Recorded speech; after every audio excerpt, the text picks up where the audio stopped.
여러분 안녕하십니까? 한 주간의 뉴스를 더 깊이 있게 분석하는 전주 MBC 더 체크 이몽진입니다.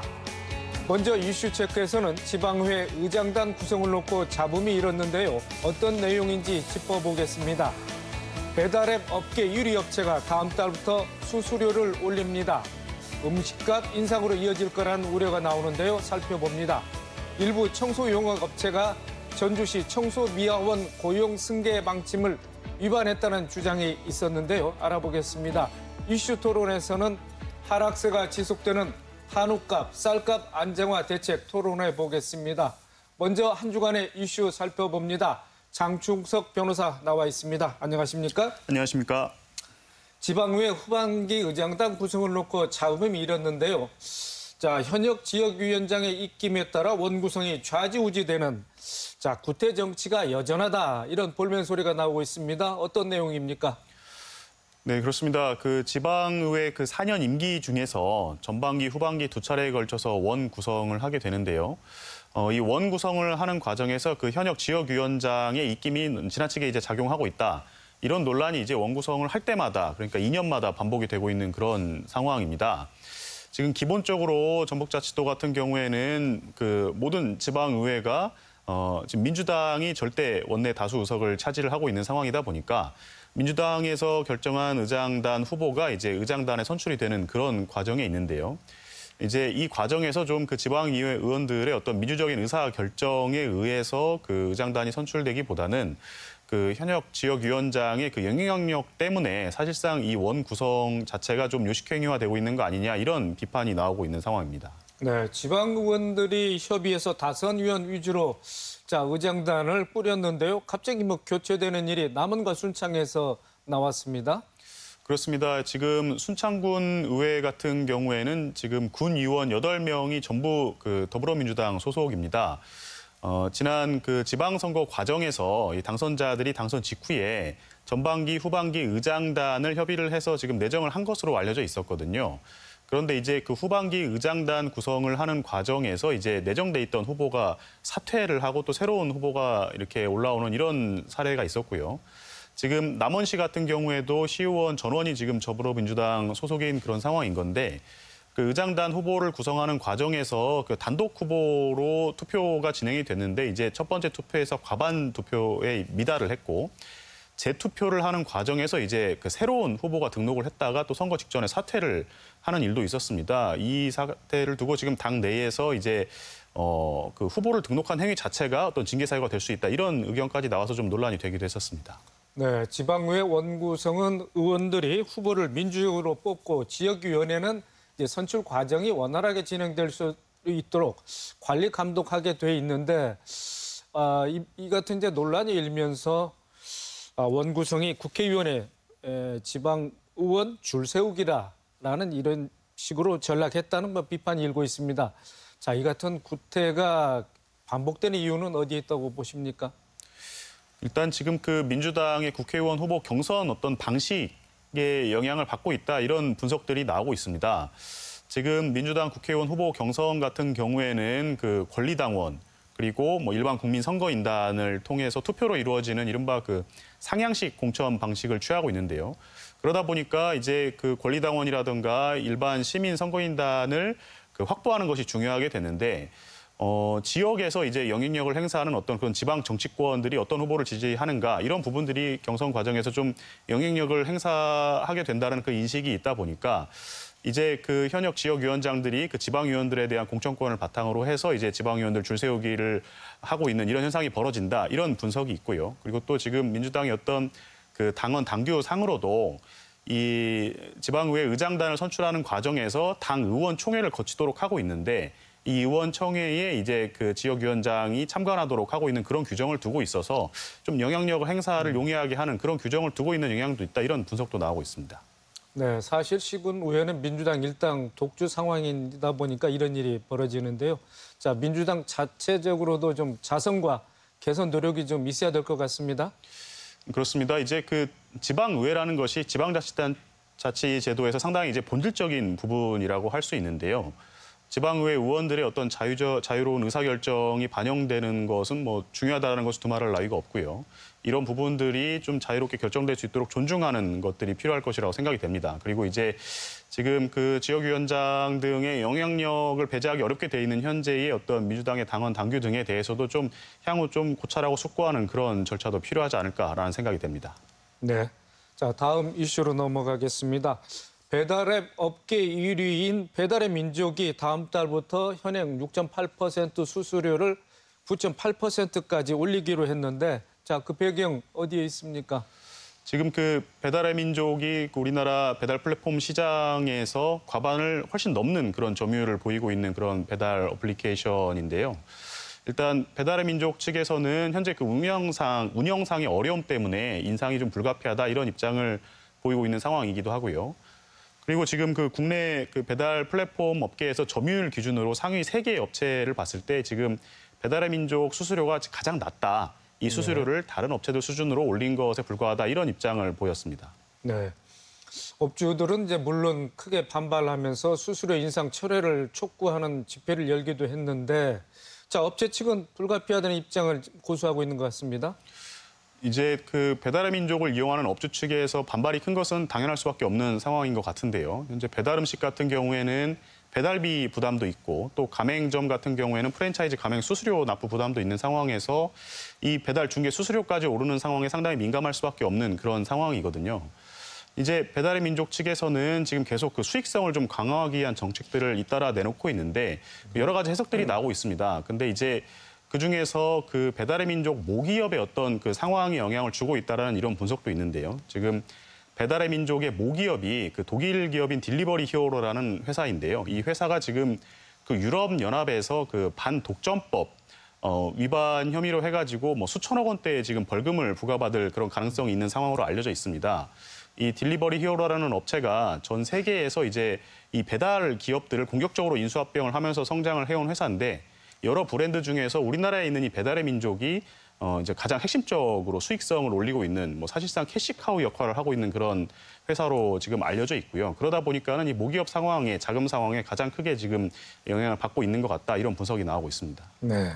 자, 배달업체의 수수료 인상은 결국 점주들의 부담으로 이어질 것이고 또 음식값 인상을 초래할 것이라는 이런 뭐 예상이 충분히 가능한데 어떻게 보고 계십니까? 결국 이제 중개 수수료 인상이 그 외식 물가 부담으로 이어지고 소비자 부담으로 전가될 것이라는 것은 뭐 예상 가능한 그런 상황으로 보입니다. 뭐 배달의 민족 측에서 지금 이 수수료 인상을 하고 있는데 배달의 민족이 수수료 점유율이 지금 60%가 넘는 그런 상황에서 배달 중개 수수료를 인상하는 것은 파급 효과가 더 클 수밖에 없는 상황인데요. 현재까지는 지금 정부가 이 배달 플랫폼 시장에 대해서 그 자율 규제 방침을 유지를 하고 있는 상황인데 이 독과점에 대한 규제를 또 준비를 하고 있는 상황이기도 하고 또 공정 경쟁을 좀 유발할 수 있는 법적인 조치들을 준비하고 있는 상황이어서 향후에는 이제 이런 어떤 규제, 어떤 법적인 제도들이 어떻게 작동하는가에 따라서 이 배달 플랫폼 시장이 좀 변화가 될 수 있을 것으로 생각이 되고 있습니다. 네. 자, 다음 이슈로 넘어가 보겠습니다. 자, 일부 청소용역업체가 전주시 환경미화원 고용 승계 방침을 뒤흔들고 있다 이런 주장이 나왔습니다. 내용을 좀 설명해 주실까요? 지금 현재 전주시가 전주시 관내 청소 그 용역업체들의 권역을 재조정하는 그런 상황입니다. 그래서 이제 기존에 12곳으로 분리가 돼 있던 청소 권역을 8곳으로 축소를 하면서 해당 권역을 담당할 청소 업체들을 이제 경쟁 입찰을 통해서 새롭게 선정을 한 그런 상황인데요. 이 과정에서 이제 기존 권역을 담당하고 있던 그 환경미화원들이 해당 권역을 계속 청소를 할 수 있도록 이제 그 업체를 이동을 하는 그런 방침을 정해서 지금 이 권역 재조정을 추진을 하고 있었는데 지금 일부 업체에서 근로자들이 지금 기존 회사에 계속 남기를 희망하고 이동을 거부하는 어떤 그런 현상이 있어서 지금 고용 승계가 제대로 이루어지지 않는 문제가 발생을 하고 있는 겁니다. 지금 노동계 측에서는 지금 청소 업체가 해당 권역에서 일하고 있는 어떤 그 민주노총 출신의 근로자들의 고용 승계를 하지 않기 위해서 어떤 기존 근로자들을 이용한 편법을 쓰고 있는 것이다 이렇게 주장을 하고 있는 상황입니다. 네. 자, 이 과정에서 노동자들이 해고되는 상황이 벌어질 수도 있는데 자, 용역업체를 변경할 때 고용 승계 의무는 어디까지인지 법적으로 규정은 어떻게 돼 있습니까? 이 용역업체가 변경이 될 때 새로 들어오는 업체가 기존 용역업체가 고용했던 근로자들을 이제 승계하는 어떤 그런 고용 승계에 대한 법리가 마련된 것이 그렇게 역사가 오래되지가 않습니다. 이것이 이제 법률적으로는 그 고용 승계 기대권이라는 표현을 쓰는데요.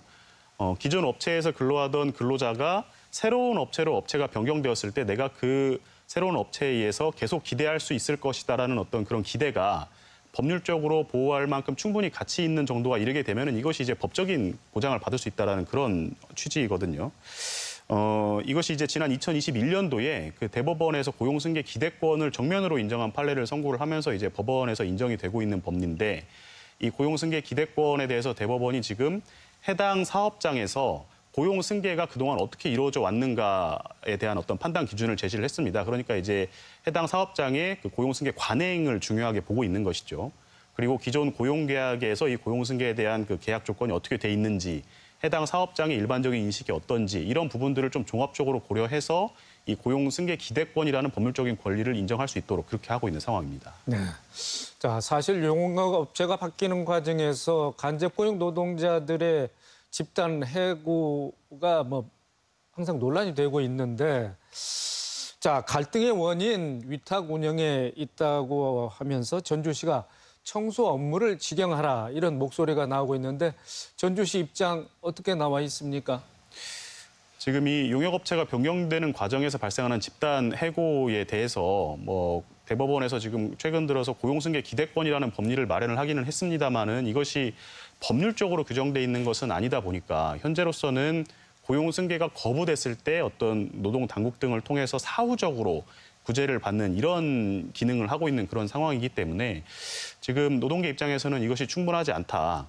그렇기 때문에 어떤 고용 승계라는 문제가 발생하는 어떤 근본적인 원인이라고 할 수 있는 이런 위탁 계약 이런 부분들 자체가 좀 재검토돼야 된다라는 주장을 하고 있는 상황이고 전주시 측의 이 청소 용역이라는 청소 행정이라는 부분을 위탁을 하지 말고 직영을 해야 된다라는 주장을 지금 하고 있는 그런 상황입니다. 근데 전주시에서는 이제 현재로서는 그 권역 재조정을 하고 있는 것을 좀 연기를 하고 좀 미루고 고용 승계 기존 업체에 계속 남겠다고 주장을 하고 있는 근로자들을 좀 설득하고 있는 그런 작업을 벌이는 것으로 그렇게 알려져 있습니다. 네. 자, 노조에서는 그런가 하면 전주시에 해당 업체의 계약 해지를 할 것을 뭐 요구하고 있는데 뭐 해지 요건이 됩니까? 이게 이제 청소 용역 계약 같은 경우에는 그 지방자치단체를 당사자로 하는 그 계약에 관한 법률에 따라서 적용을 받게 되는데 해당 법률을 보면은 이 계약 상대자가 그러니까 계약 담당자가 제시한 어떤 이행 사항에 대해서 촉구를 했음에도 불구하고 이행을 하지 않으면 계약 해지를 할 수 있도록 하고 있거든요. 근데 이제 노동계 측에서는 이 지금 권역 재조정 과정에서 그 근로자들 고용 승계를 하는 것이 전주시의 방침이었는데 해당 업체가 편법을 통해서 이 방침을 따르지 않기 때문에 계약 해지 사유가 된다. 이렇게 주장을 하고 있는 그런 상황인데요. 일단 전주시에서는 지금 해당 업체의 행위가 뭐 이행 촉구 사항 위반인지 그리고 또 이게 의도적인 행위인지 등에서 좀 추가적인 입증이 필요하다. 이렇게 좀 신중한 입장을 보이고 있는 상황입니다. 네, 알겠습니다. 이번 주 이슈 점검과 전망 장충석 변호사였습니다. 수고 많으셨습니다. 감사합니다.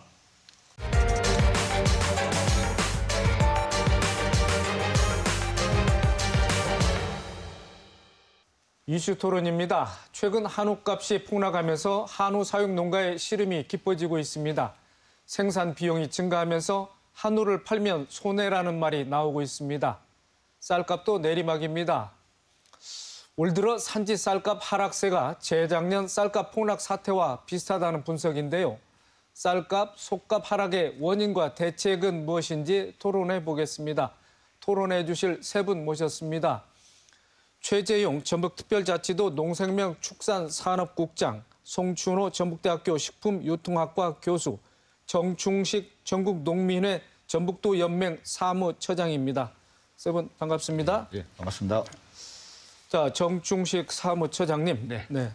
지난 3일이었죠. 서울 국회의사당에 전국 한우 사육 농민 12,000여 명이 운집을 했습니다. 한우값이 폭락하면서 손실이 매우 크다. 대책을 촉구하는 자리였는데요. 자, 한우는 팔면 더 손해라는 말이 있습니다. 최근 한우 가격 추이 어떻습니까? 예, 지금 한우 가격이 소 한 마리를 키우면 2023년도에는 약 143만 원 정도가 손해라고 얘기합니다. 그런데 올해는 더 늘어나서 한 마리 키우면 230만 원 정도가 지금 손해가 난다고 한 통계가 나와 있습니다.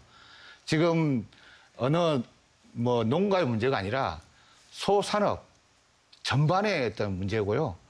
이런 것은 80년대 이후로 제가 보기에는 가장 큰 어떤 문제가 아닌가 생각이 듭니다.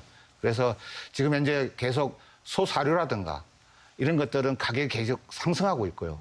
그리고 소값은 쉽게 말해서 시장에서 우리가 시민들이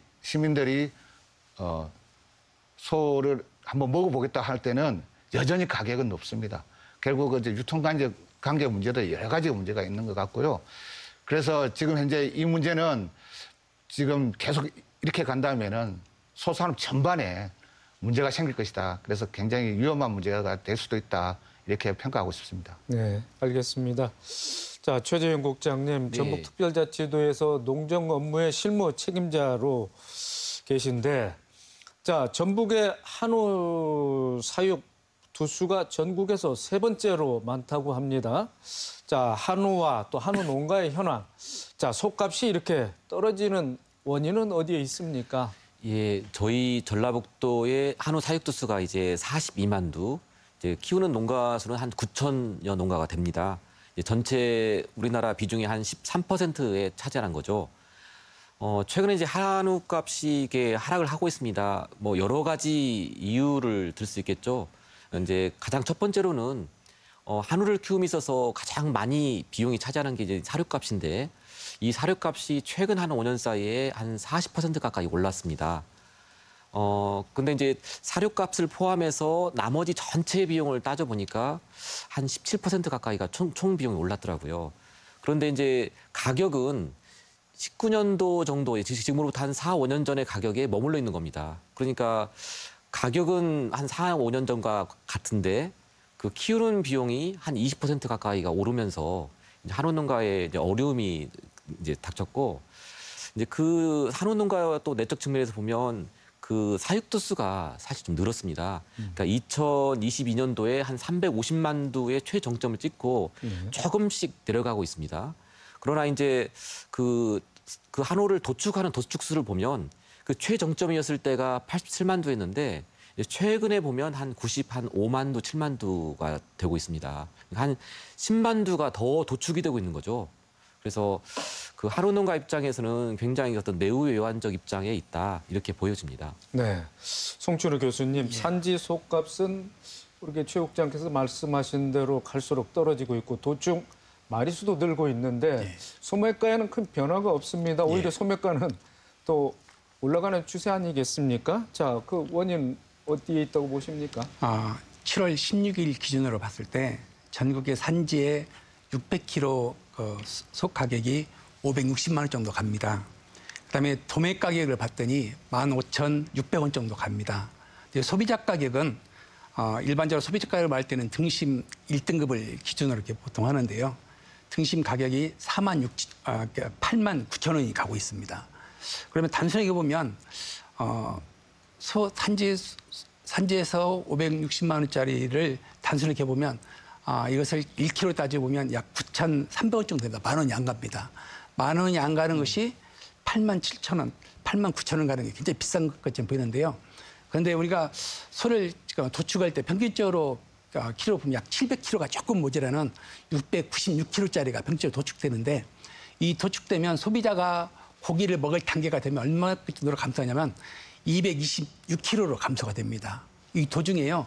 소는 도축을 하면 지육이라는 단계로 머리하고 내장, 가죽을 벗기내면 이게 한 460kg 정도 되어지고요.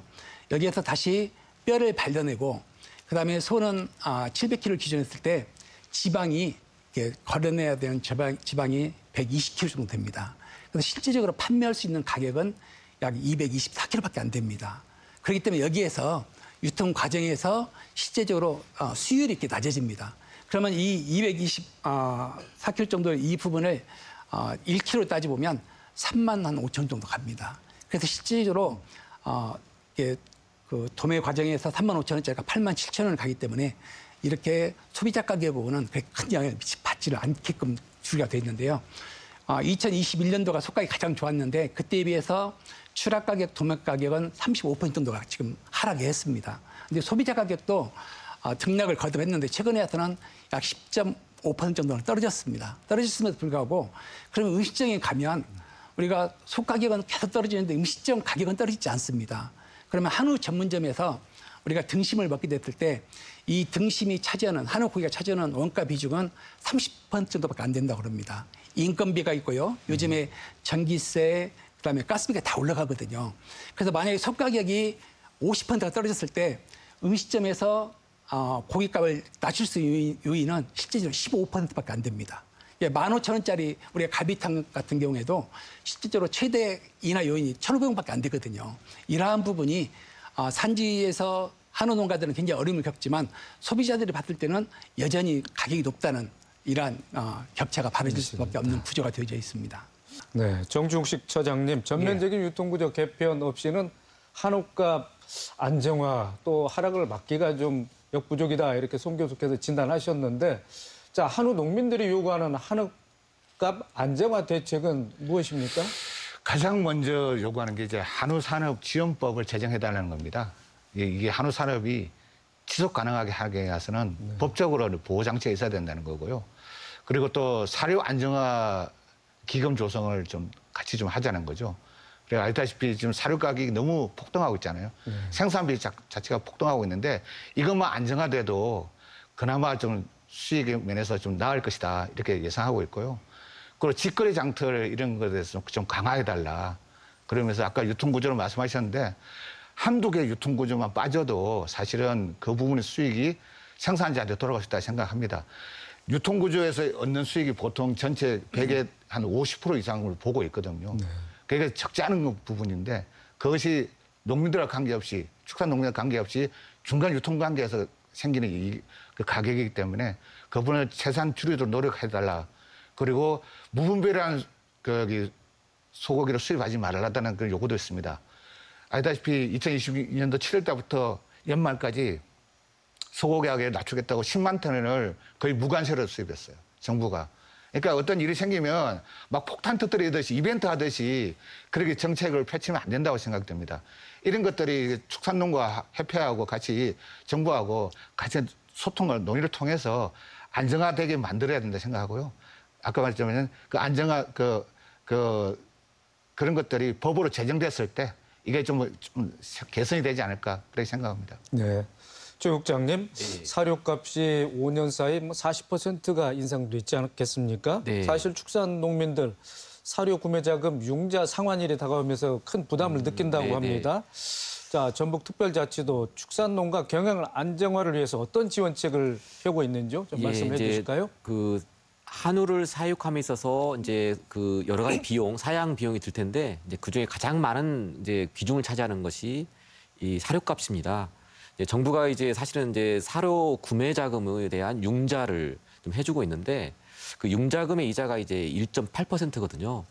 그래서 이제 우리 도가 이제 올해 하고 있는 것은 1.8%의 이자를 0.4%를 좀 낮춰가지고 1.4%로 좀 만들어주자 해서 이자에 대한 차액 보전을 올해 이제 1.8%를 1.4%로 좀 낮추는 이제 지원을 좀 올해 하고 있고, 지금 이제 올해 전체 한우 농가를 포함해서 모든 축종에 대해서 지금 한 1,600억 정도가 한 2,400여 농가가 이제 그 융자금을 받아갔고 그 중에서 이제 한우 농가가 차지하는 비중은 한 2,000 농가에 한 1,100억 정도 해당합니다. 그래서 그 작게나마 좀 한우 농가에 대한 어떤 조금 어려움을 좀 이제 고통 분담을 하기 위해서 노력하는 부분이 있고 이제 올해도 보니까 지금 이제 작년에 한 1,600억 정도인데 올해 정부 융자금이 한 2,000억 정도가 이제 축산농가에 배분이 되거든요. 이제 그런 부분까지도 저희가 한번 종합적 검토를 현재 하고 있습니다. 네. 덧붙여서요, 조 국장님, 축산 사육 두수가 늘어나면서 조사료 수요도 좀 크게 증가하지 않았겠습니까? 자, 새만금 간척지에 대규모 조사료 종자 생산 기지가 지금 갖춰 조성이 됐습니다. 자, 조사료는 지금 연간 지금 어느 정도나 지금 생산할 수 있는 그런 상황인가요? 우리 전라북도는 이제 평야지대가 많기 때문에 특히 이제 여름보다는 겨울에 동계작물이라고 하죠. 네. 동계작물로서 이탈리안 라이그라스라든지 하여튼 조사료를 좀 키우고 있고 전체 그 우리나라에서 나오는 조사료의 한 4분의 1 정도가 전라북도에서 나온다라고 보시면 맞습니다. 맞고 이제 그 면적으로만 따지면 한 2만 한 7천 헥타르. 그러니까 논 기준으로만 따지면 우리 논이 통상 한 10만 헥타르 정도를 짓고 있는데 그 중에서 한 12% 가까이가 이제 조사료가 키워지고 있다. 이렇게 이제 해석되면 좋겠습니다. 네. 그러면은 수입 대체 효과도 충분히 뭐 누릴 수 있는 겁니까? 어떻게 보십니까? 이제 꼭 국내에서 생산되는 이탈리아 라이그라스만 갖고 사료를 쓸 수 있는 건 아니고 사실은 이제 많은 조사료가 현재도 수입이 되고 있습니다. 그렇지만 볏짚이라든지 이탈리아 라이그라스 같은 어떤 조사료를 그래도 국내산으로 하는 것이 기존의 수입산보다는 그래도 좀 낫다라고 하는 측면에서 정부나 지자체가 장려를 하고 있고 특히나 이제 그 조사료에 대해서는 이제 많은 이제 정부도 전략작물로서의 직불금을 지급하고 있습니다. 네, 알겠습니다. 자, 송춘우 교수님, 한우값도 문제지만 뭐 쌀값도 문제이지 않겠습니까? 정부가 최근 뭐 쌀값 안정화 대책을 추가적으로 내놨습니다만은 지난해 수학기 이후에 가장 큰 폭으로 지금 떨어지고 있는 그런 상황인 것 같습니다. 자, 쌀값은 왜 떨어지는 겁니까? 기본적으로는 생산량도 쌀은 매년 감소하고 있습니다. 재배 면적이 감소하고 있거든요. 그런데 이 재배 면적 감소에 비해서 일인당 소비량 부분이 더 빠르게 감소하고 있는 부분입니다. 그다음에 재배 면적은 감소하고 있는데 쌀은 우리나라가 세계적으로 가장 발달된 기술을 가지고 있거든요. 그다음에 시설도 가장 잘 되어 있고요. 그래서 재배 면적은 감소하는데 단위 면적당 생산량은 꾸준히 증가가 되고 있습니다. 그래서 정부가 이런 계획을 세워도 구조적인 과잉이 발생될 수밖에 없고요. 최근 쌀값 하락의 더 큰 요인은 정부가 쌀값도 물가안정이라는 기조하에서 쌀값 하락을 약간 방관하고 있는 이런 자세를 취하고 있는 것이 가장 큰 문제입니다. 왜냐하면 지난 수학기 10월에서 12월 달까지 평균적으로 보면 80kg에 20만 2천 원이 가던 쌀 가격이요. 지난 7월 15일에는 18만 1천 원으로 감소했습니다. 이미 지난해 가장 높았을 때에 비해서는 15% 이상의 감소가 됐고 수학기에 비해서도 10.1% 감소가 됐거든요. 네, 그다음에 최근 7월 6일 날 정부가 쌀 폭락의 그런 비판 여론이 있으니까 정부가 긴급하게 쌀을 수매한다고 했는데 5만 톤밖에 일반 농업계에서 요구하는 게 15만 톤을 요구했거든요. 그런데 5만 톤만 정부가 비축하겠다. 그다음에 10만 톤은 농협이 알아서 하라는 부분입니다. 그런데 지금 농협의 문제점은 농협이 지난 수학기에 20kg당 약 6만 원 정도씩 매입을 했는데요. 지금 쌀 가격이 20kg에 4만 5천 원밖에 가지 않습니다.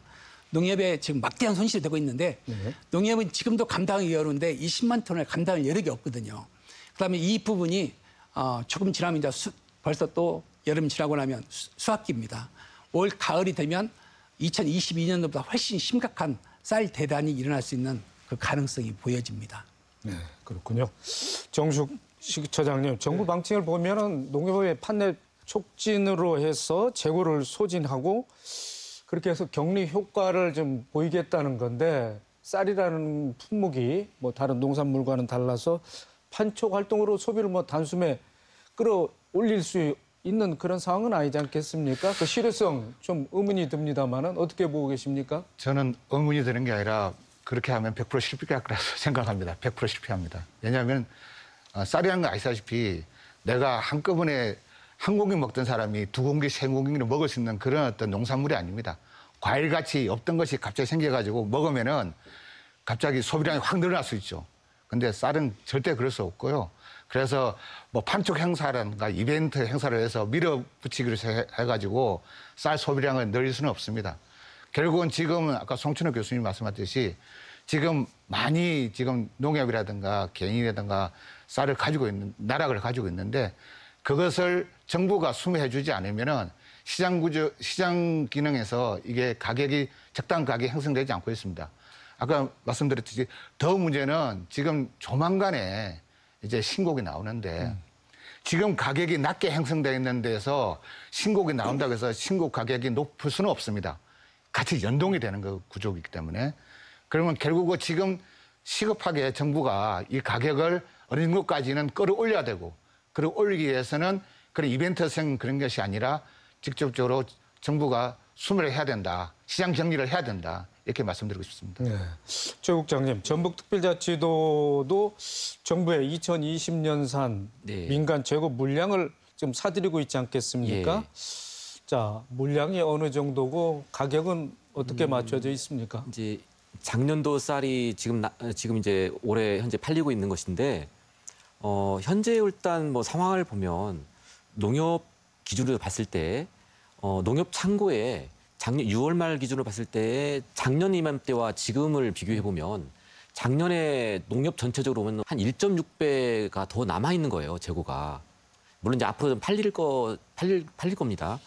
그러니까 작년보다도 지금이 창고에 농협의 기준에 한 60%가 더 있다고 하는 점이 굉장히 좀 시장에 어떤 좀 위험한 시그널을 좀 주고 있고, 정부가 이제 이걸 대처함에 있어서 사실은 이제 지자체라든지 정치권, 뭐 농민단체 등 한 최소한 15만 톤 정도는 이제 일괄 매입을 해주라 요구를 했는데, 최근에 이제 7월 달에 결정된 건 그 15만 톤 중에서 이제 5만 톤입니다. 네, 그러다 보니까 시장에서 받아들일 때는 굉장히 좀 이게 쌀값에 대한 어떤 그 가격을 안정화시키겠다는 데 대한 의지가 있는 것이냐에 대한 약간의 조금 이제 의구심을 갖고 있는 겁니다.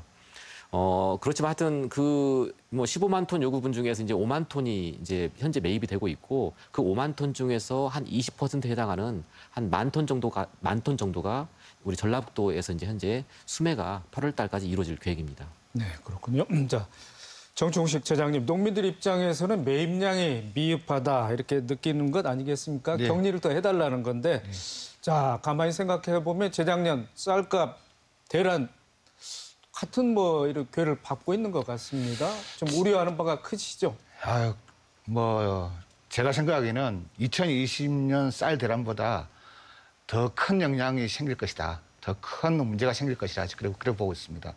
실제 저 지금 조금 전에 우리 국장님께서 말씀하셨듯이 약 20여만 톤이 지금 농협 지금 가지고 있습니다.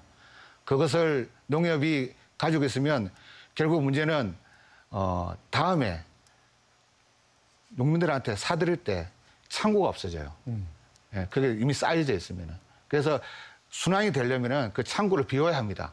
일단 가격도 가격 문제지만은 그런 문제들이 있고요.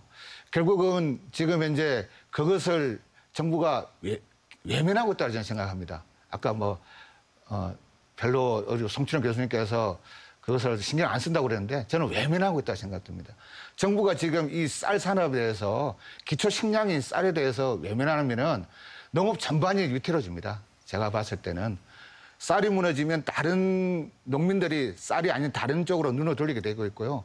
그러면 다른 농산물에 눈을 돌리면 그쪽으로 또 투자하게 되면은 결국은 쌀도 문제지만 그 농산물도 가격이 또 변동이 생기고 문제가 생깁니다. 이렇게 계속 연관이 되어 있기 때문에 지금 이게 쌀만의 문제가 아니다. 저는 그렇게 생각하고요.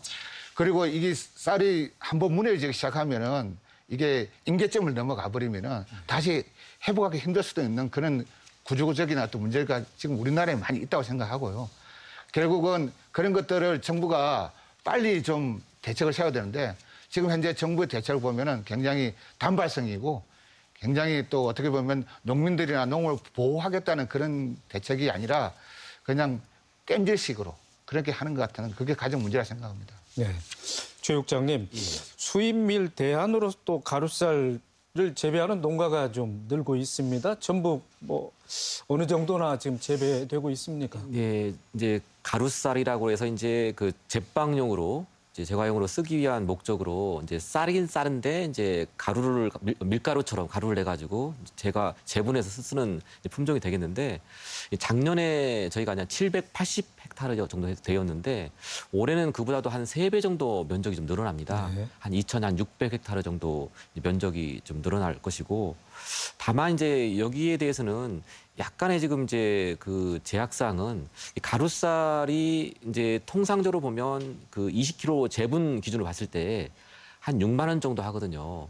근데 이제 그것이 너무나 좀 비싸기 때문에 정부가 이제 차액을 좀 보존해 주면서 6만 원짜리를 20kg 6만 원짜리를 4만 원으로 낮춰주지만 그래도 역시 여전히 수입밀보다는 한 2배 정도 비싼 상황입니다. 그래서 그 정책적으로 이렇게 조금 더 많은 지원이 이루어져야만 이 여러 가지 가공 업체에서 농가가 생산한 가루쌀에 대한 소비가 원활해질 거라고 좀 보여지고 있고요.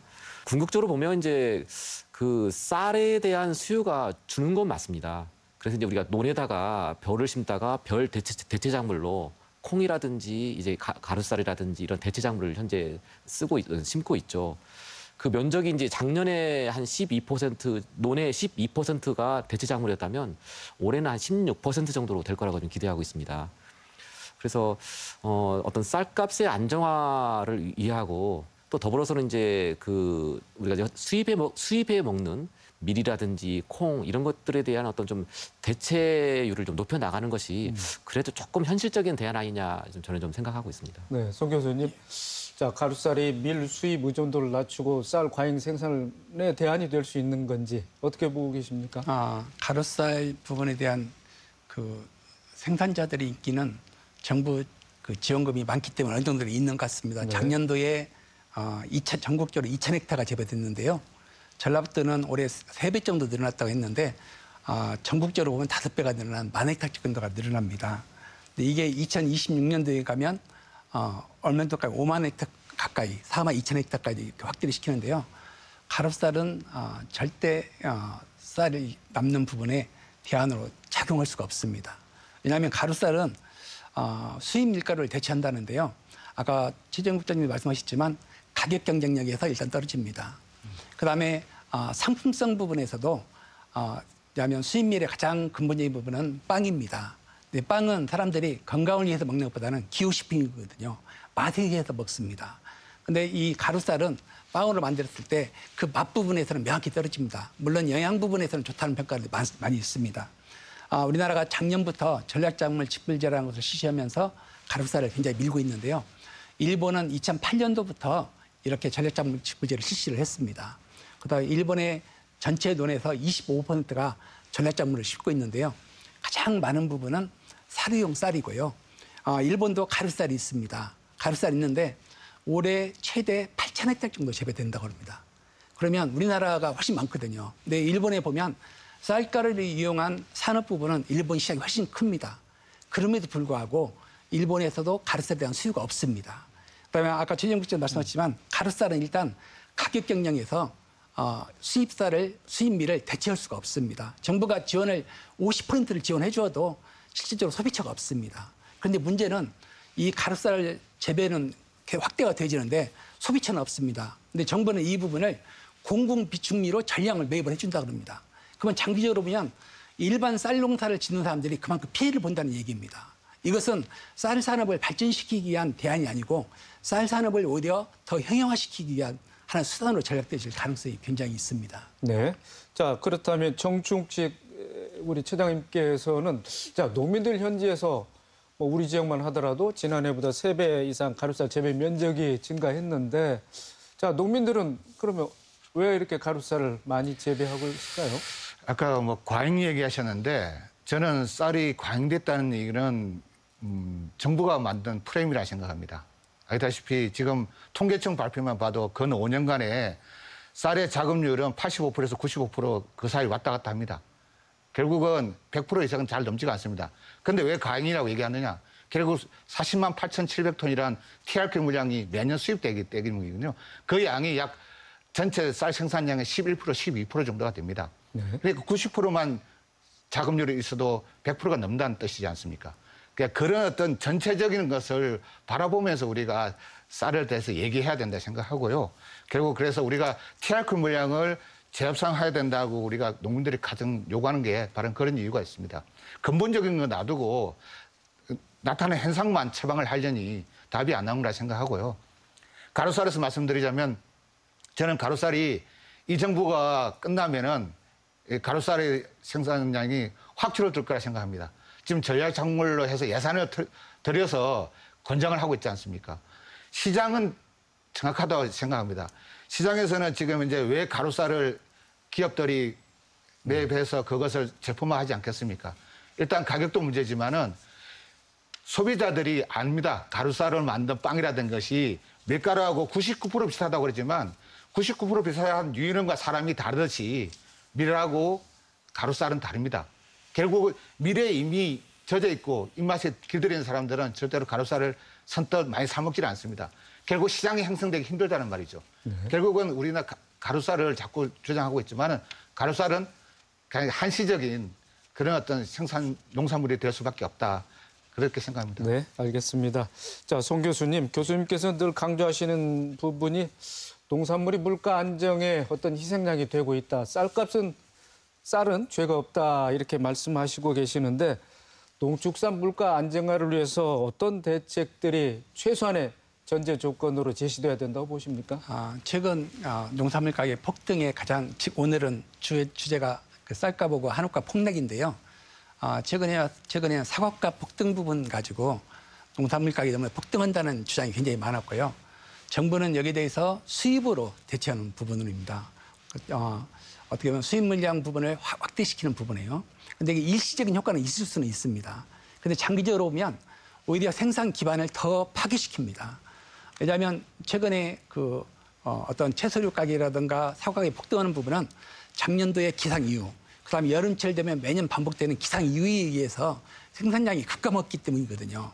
그러면 가격이 폭등했다 해서 생산자들이 수익이 되냐? 생산자들은 생산량이 없기 때문에 굉장히 어떻게 보면 소득이 더 감소가 됐습니다. 근데 여기에 수입 부분을 대체한다 그러면 일정 부분 가격은 안정화될지는 모르겠습니다만은 농업에서 재생산할 수 있는 그런 여력이 없어지게 되어집니다.